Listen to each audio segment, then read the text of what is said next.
Hey guys, so welcome to part 2 of the basics of tooling leather.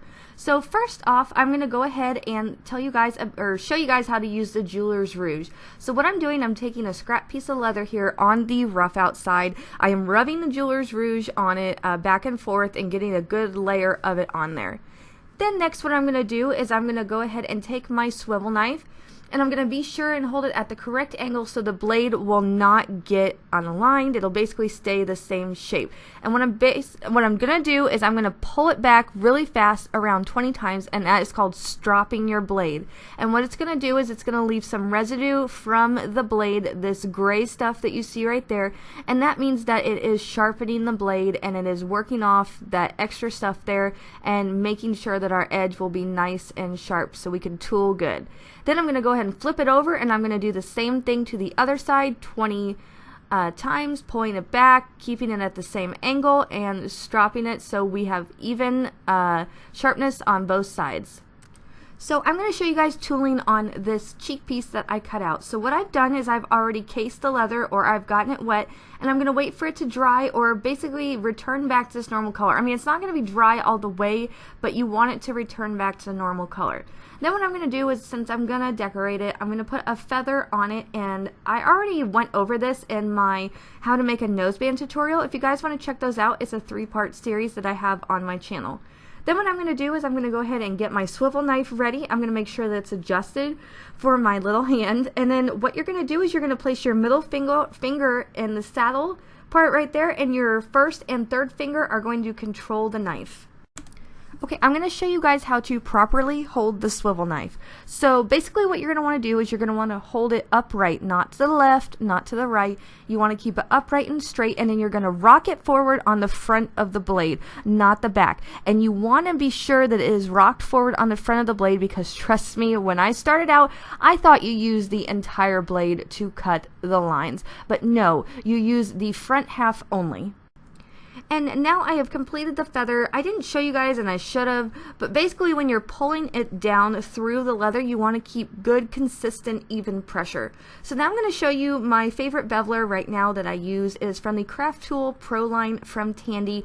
Take note of the angle here of this beveler, and later on I will compare it to their just general craft tool line and just the basic bevelers, and you will definitely be able to see the difference. I know I can definitely feel the difference when I'm tooling. Okay, so I'm going to show you guys how I bevel my tooling, or basically how I use my beveler. So what I'm going to do is you're going to go ahead and set the point of the beveler in the little groove there that you have cut out with your knife. Now the typical way to tool is called walking. People like to walk their tools down, which basically you take it, you tap it, and you just gently consistently move the beveler down. But that is a very, very hard skill to master, and I am still trying to master it. Trust me, I do not have it down at all. So I will show you guys the way that I like to generally tool. It's a lot easier. You may come out with a couple more flaws, but it's definitely good for beginners to know. Okay, now what I'm going to go ahead and do is I'm going to show you guys how I tool. So see how I'm taking the beveler and I'm tapping just gently, and as I go along the groove that I made with my swivel knife. I'm not walking it. I'm not continuously tapping and moving it along. I'm just going tap, tap, tap, tap, tap. And the thing is with this is you're going to create some marks or some grooves in the tooling, but what you can do is once you've started making that impression or with the beveler, it is a lot easier to go back and walk the tool over it once you've gotten some impression there. And as you can see, it looks perfectly good, just as I did when I did the walking part. So this is definitely an easier way to tool for beginners, and it's a way, honestly, that I still tool. I mean, what you can do is, if your leather is good encased, you can always go back and go over your marks that you made. If your tooling or beveling is not as smooth as you want it to, you can always go back over it and try to fix it. Okay, so I have a regular checkered beveler here from Tandy. It's just from their regular tool line, and what I'm going to do is I'm going to show you guys basically how it makes an impression into the leather. I want you guys to be able to see the difference between the checkered and the smooth, so you guys can kind of make the judgment for yourself which one you like better or which one you would rather use. I mean, you can honestly use both. So here, this is what the checkered will look like when you are tooling with it. You can see the little marks that it leaves. And then here is the smooth beveler from Tandy. As you can see, it is completely smooth on every side, and that it has the same angle as the last one, but it's definitely different than my beveler that I use. So here I go. I'm going to go ahead and show you guys, tap it into the leather so you guys can compare them side by side and figure out which one you would like to use.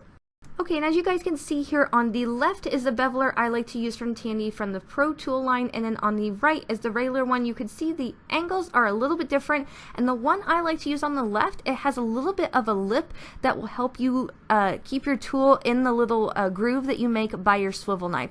I just want to kind of show you guys so you can compare them yourself and figure out which one you would like to get. Alrighty, that is it for this part 2 of this series of the basics of tooling. I thank you guys so much for watching. I truly appreciate all of your support. If you would like, please subscribe and know every Friday I will be putting out a new leather video. So if you guys have any questions, please be sure and ask down below. I will be more than happy to answer them. Alright, I'll see you guys later. Bye.